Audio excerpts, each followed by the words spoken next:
What's up, guys? Mason the Brock Henderson here, and this is Bull Season 3, Episode 5, The Missing Piece. So this one was okay. It was just kind of your run-of-the-mill case. You got a guy who looks like he's, been framed possibly because he's got his DNA evidence and all this stuff is going on. The kid even said he saw him there. The twist that it turned out to be his twin brother, I mean, pretty good twist. It does kind of explain everything, because honestly, that was the one thing that I'm sitting there wondering throughout most of this episode. Is like, okay, so how do you explain all this away? Because they just kept, every time they thought they had an explanation for what happened, all of a sudden this thing popped up as like, oh, nope, never mind, that doesn't explain it away. And so all of this stuff just kept popping up, and it just, he kept looking more and more guilty, but he was so genuinely like, no, I didn't do this.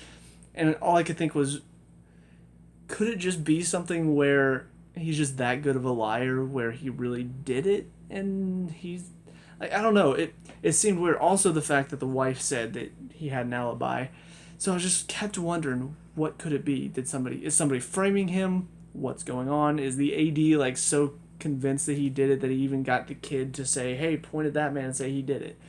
But then the twin brother, it explained everything, and honestly, it was a good twist. It was something I hadn't even considered until they started looking into the family lineage thing, and then all of a sudden it hit me. I'm like, oh, he's adopted. I bet he has a brother. I bet that's what's going on here. And sure enough, twin brother, and that makes it even more concise. So I thought it was a well done twist, because it's something that if you had thought about it logically, that should be also one of your top ideas. For some reason, my mind just didn't go there. But yeah, it was well done for that. The only problem I had with this episode, one and only problem, is that it's a TV show. And that the only reason I say that is because in TV show land, there are things that happen that don't make sense.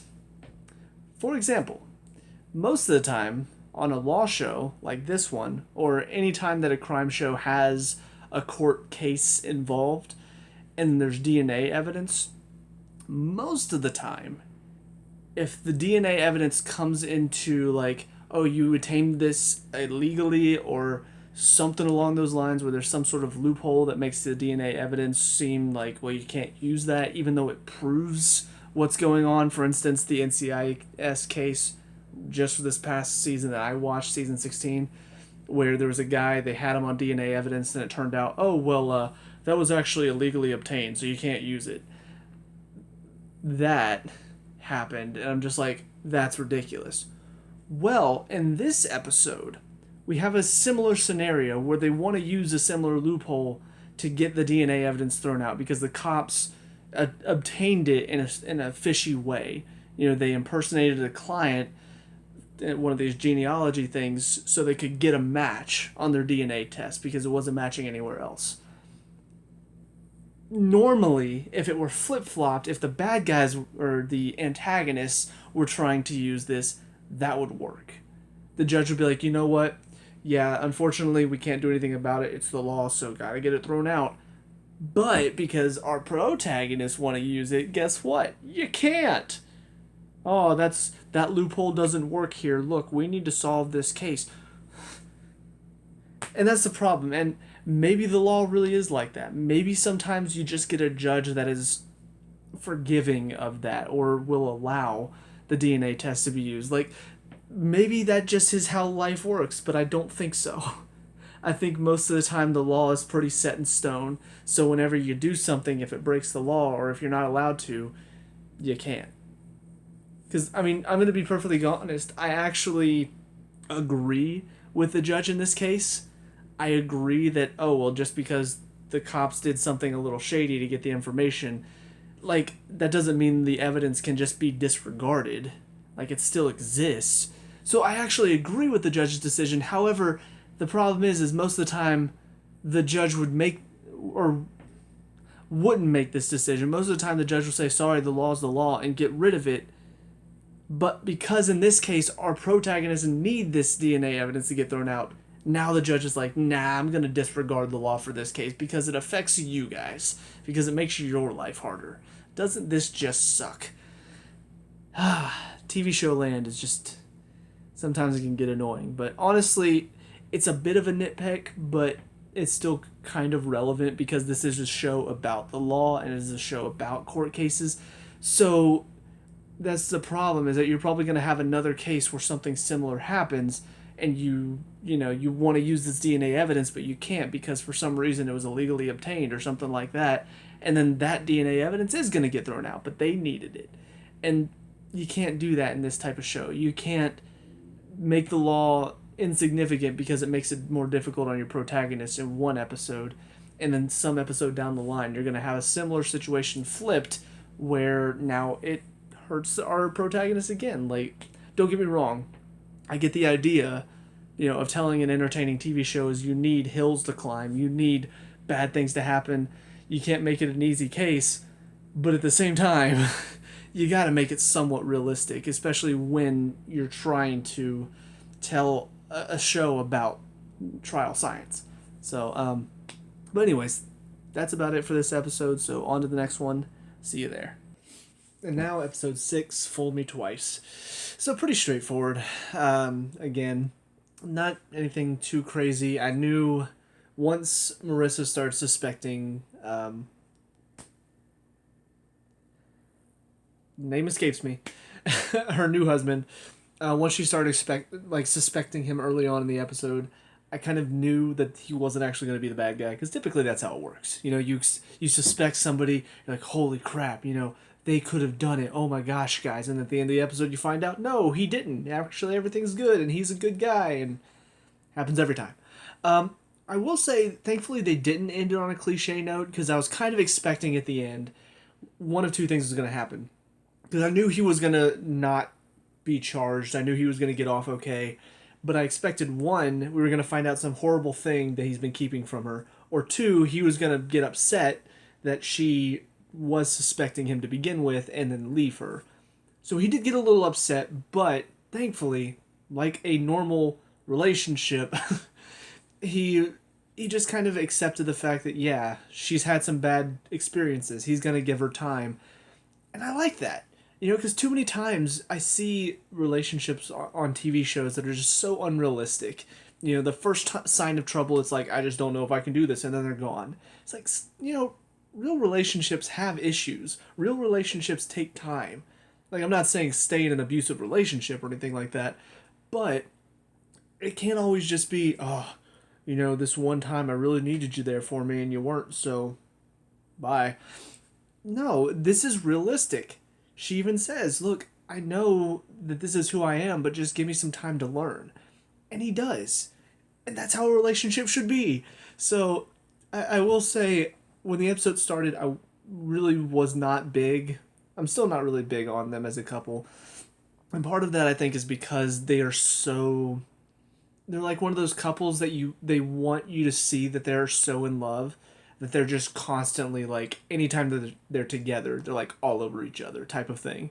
That's what it feels like they've been doing since the beginning of the season. They're all like, hey, and it's just all, like, them making out and stuff constantly. I hate it whenever shows do that, because it's like, if you want to show us that they're in love, actually show us. This is not, this is not them being in love. Them making out constantly is not them being in love. There's more to it than that. So I'm glad that we finally got something else besides that in this episode, with that conversation at the end. We do see more understanding. We do see more of a relationship, more than just physically being together. So I'm glad for that. But yeah, at the beginning of the episode, it was just more of that. And especially when it goes on for so long, I always start to feel just like really uncomfortable. I don't know if I'm the only one, but anytime I see like a long scene where there are two people and they're constantly talking and kissing at the same time, and it's just a very long scene of that, like more than 5 seconds when it goes into more like 20 seconds, I'm just sitting there, I'm like, okay, I just feel like I'm watching almost, not porn, but I feel like I'm just watching like a married couple, like I'm peeking in through a door hole and watching them be together. It feels weird. It feels weird to watch that, especially if not much is really happening, if the talking doesn't lead to anything. And most of the time in TV shows it doesn't. Most of the time it's just them little bed talk and stuff like that, and it's just like, okay, can we get to the point, please? So I don't know. I'm glad how the episode ended. I'm happy with how that happened, but still not entirely huge on their relationship yet. We'll see where it goes. Maybe there's something they've got planned for this, but hopefully, just because there was so much focus on the fact that Marissa has picked a couple losers in the past, um, I do hope that this guy turns out to be a good guy. I do hope that he doesn't have some secret looming in the background that we find out about later. She talked about him having a debt, that he had to pay and not telling her about it. I hope that doesn't turn out to be something big later on. Because honestly, I feel like that's another thing that typically happens in TV shows is like anytime somebody suspects something and then they find out more information about it, it always leads to some bigger like secret thing that they've been keeping from them. It's like, well, why? Um, so I don't know. I hope that he just turns out to be a good guy. Yeah, he's got some money problems, but he's still a good guy. I really hope that's the case. But anyways, with all that being said, there's not much else I can think about in this episode that really stood out. The rest of it was good. It was enjoyable. So anyways, with all that being said, on to the next episode. See you there. And now episode 7, A Girl Without Feelings. This was a good one. A nice little, just getting to see a little bit back into Bull's life before he started TAC and all this stuff. Getting to see one of his former patients. And I really like the story for this one. I will say it was a little predictable that the one guy that we saw at the party, the only guy that said anything, turns out to be the killer. I don't know how else they really could have done it, though. I guess if they had introduced a couple more people, made it a bit more of a mystery. But really, what the case surrounded was just trying to show that Tally couldn't have done it. So I feel like that was more the focus than trying to figure out who actually did it. So I guess it is what it is. Like, I'm not coming to this show expecting to get a good mystery and trying to figure out who did it. But at the same time, this felt like one where it was a little easy to figure out what was going on. Like, if she didn't do it, then clearly it would be somebody else. And I didn't. That's the thing. Whenever you set up with a premise like this, where it's a former patient of Bull's, she has no emotion, she's a sociopath, obviously she didn't do it. Because that's going to be the excitement of the whole case, is trying to prove a psychopath innocent. Like, it wouldn't be interesting if she actually was guilty, ultimately. But yeah, I don't know. I like how they handled it, though. I like how they handled the case. Getting to see her, like, just turn on the emotion and then instantly turn it back off because she's learned how to do that. All of this stuff just surrounding her emotions and all of that. It was interesting. And I kind of like the approach that they took because their whole point for the case was to essentially show, look, she can't feel anything, but she does feel for herself. She cares about herself. So why would she want to get rid of somebody that was close to her? Like, I don't know. It was interesting how they set up the defense, how they set up the case itself, and having her testify about caring for her brother, sad that her brother died. I found that very interesting because it's not normally something you would want to do if your client doesn't care or doesn't really feel sad that their brother died. But at the same time, it does make sense in her case because the forensic scientist did go in and say, hey, look, whoever did this felt sympathy or felt empathy, felt remorse for what they did and they tried to save his life. And clearly that's not something she could feel, which I do find a little interesting that they didn't bring that up earlier, like, I don't know, just if the forensic scientist did go in and say, hey, look, here's what I found. This is somebody, whoever did this, they did it in a moment of just, it was like a split-second decision, moment of rage, just stab, and then felt empathy for what they did. And so that should be enough to say, all right, well, clearly that's not her. But at the same time, I guess you could also say, well, maybe she knows how to fake that, so she did it to protect herself. But I don't know. I did feel like it was a little weird that was kind of one of the big talking points, and yet it took so long to get there. But yeah, overall, good case. The stuff with Danny and Gabrielle, definitely not my favorite thing. Again, the way that they met was just so out of nowhere and so random and forced that not a fan. And it's still going, and we're still taking time away to talk about them. And honestly, she doesn't. Maybe it's just Danny's personality, but she doesn't even seem really that into him either. So I don't know. Like, he seemed so desperate just when he first started hitting on her. It was at a terrible time to hit on her too, because she just found out Cable was missing, and then later on she lost Cable, and yet somehow there's still a thing. And I don't know, just through all of it, it's a weird foundation for a relationship. And again, she doesn't seem like she's really that interested in him. Like, there's a lot of stuff that he does that you can tell kind of pisses her off, and yet she's still with him. She's still dating him. She's still sleeping with him. So I don't know. It seems like a weird relationship. It feels like a weird relationship. They're showing it like it's a weird relationship. It's a weird relationship. And yet they still want to take time away from the rest of the episode to talk about it. So there's that. But yeah, just when I thought, because from the last episode I was talking about how forced the relationship between Marissa and whatever his name is, her husband, that was not really a well set up relationship. This one's even worse. So a little frustrated with that. But anyways, that's it for this episode. On to the next one. See you there.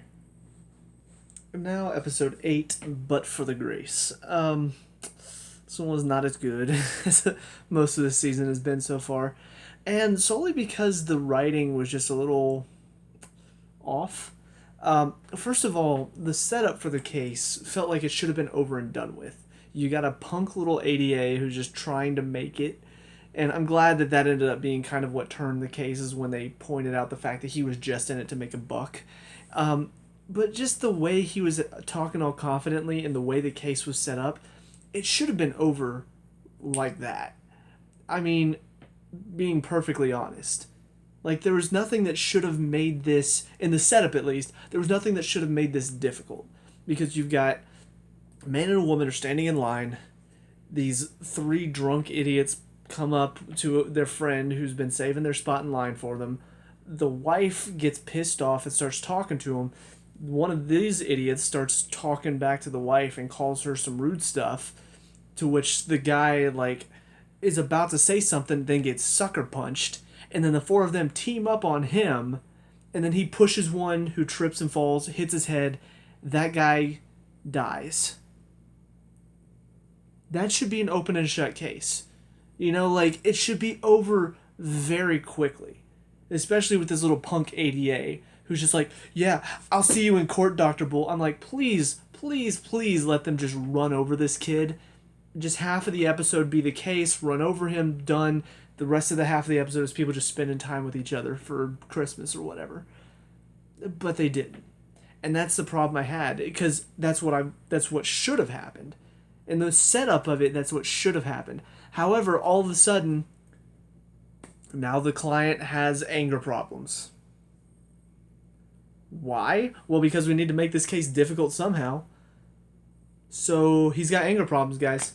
He can't control himself. Couldn't you tell by that opening scene whenever his wife got pissed off and started saying stuff and he was trying to calm her down, and then it took the guys decking him before he actually fought back?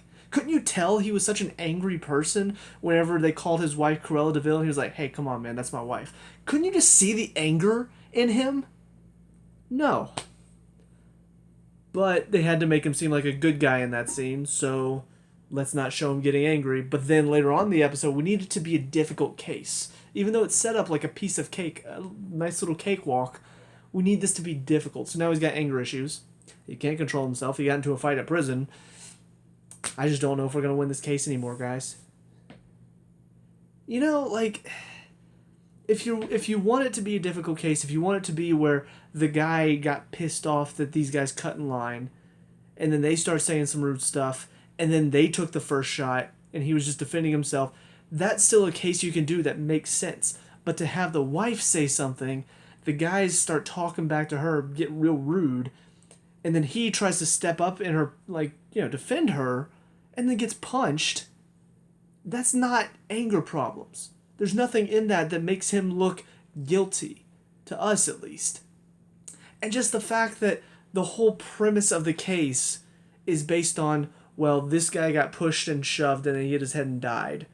And his three buddies, who were also beating up this guy, claim, oh, no, no, no, we didn't do anything. That guy went crazy.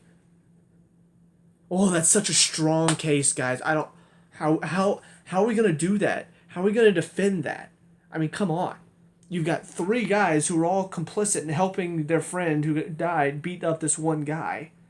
All three of them were helping. They all say that they didn't have anything to do with it. That this one guy was just crazy. God, I don't know. That's a rock solid case, guys. That is rock solid. Let me tell you about this other case. All right, this guy, his name was Nixon. All right, he was apparently hiding a bunch of crazy stuff. Did you know that they had to go up against this case where he said he didn't do it? How did they catch him? I don't understand. Like, he said he didn't do it. How did they get him? I don't... Wow, what a defense. That's why this case was so much longer than it should have been. Only because they had to stretch out the runtime. And again, if you want to make it a bit more difficult, actually give the guy anger problems at the beginning of the episode. Make him be the one that gets pissed off and says something to the guys. And then whenever they turn back, he starts getting really pissed. Maybe he throws the first shove, but then the four of them team up on him. And so then he pushes the one guy away, dies. That's still something that you can defend, because it's 4 against 1. It doesn't matter that he's the one that caused the friction. Ultimately, these 4 guys were all teamed up on him. He was just having a rough day. Then that could be something you can defend. That would be something that you sympathize with the guy because he's having a rough day, but he's got some anger problems that he's got to learn how to control. But then these 4 idiots stoke the fire even more by turning and beating him up. That's a compelling case. That's something that, that's going to be difficult.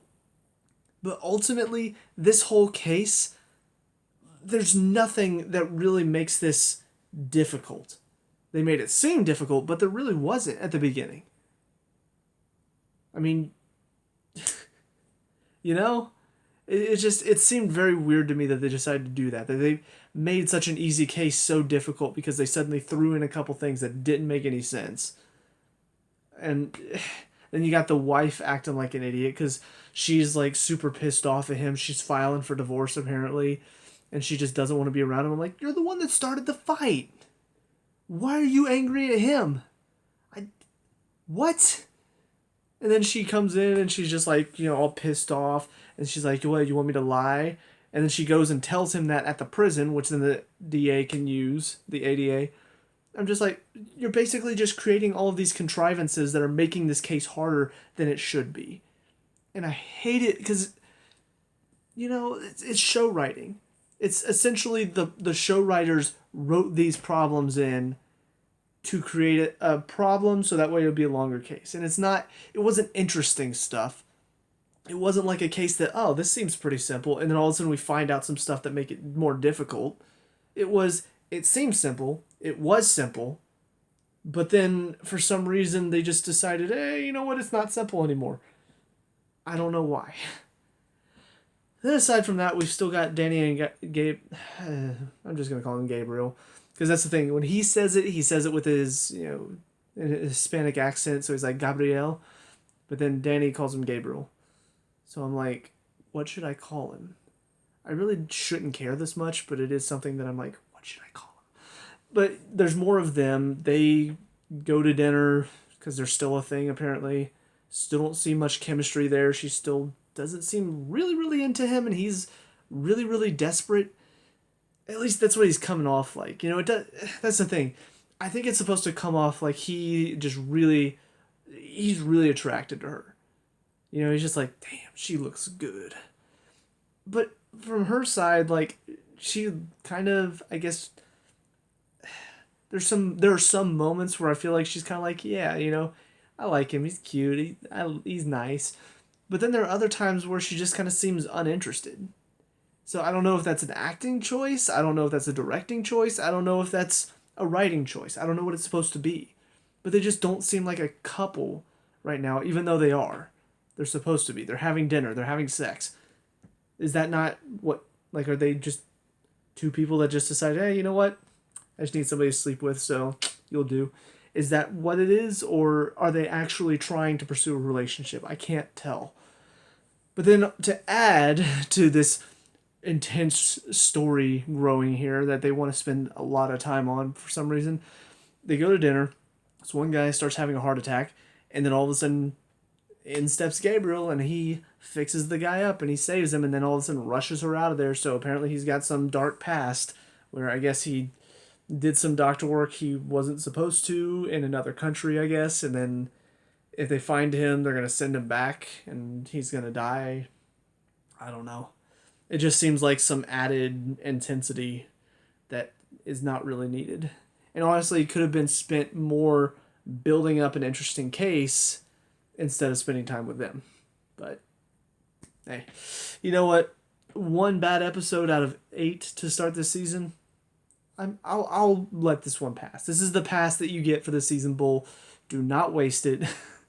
Because most seasons, or not most seasons, most shows that are, like, especially CBS shows, most of the time you have a few bad episodes per season. You know, you have those few episodes that just don't make sense. The choices don't make sense. The writing doesn't make sense. This is the first one so far. So hopefully the bad choices don't continue. Hopefully this was just a fluke on the writer's part, and it's just maybe they brought in a bad group of writers for this one. I don't know. But yeah, I hope that this is not a sign that this season's about to take a downturn. Because so far it's been enjoyable. So far I've had fun. I've been enjoying this season. But yeah, this one, oh, stoke the flames within me. I'm like, I need to release. So anyways, with that being said though, that's it for these 4 episodes. So let me know what you guys think down in the comment section below. What were your thoughts on these 4? Let me know. We can talk about and discuss all the good stuff. Leave a like and subscribe for future Bull reviews, and I'll see you guys in the next one. Peace out.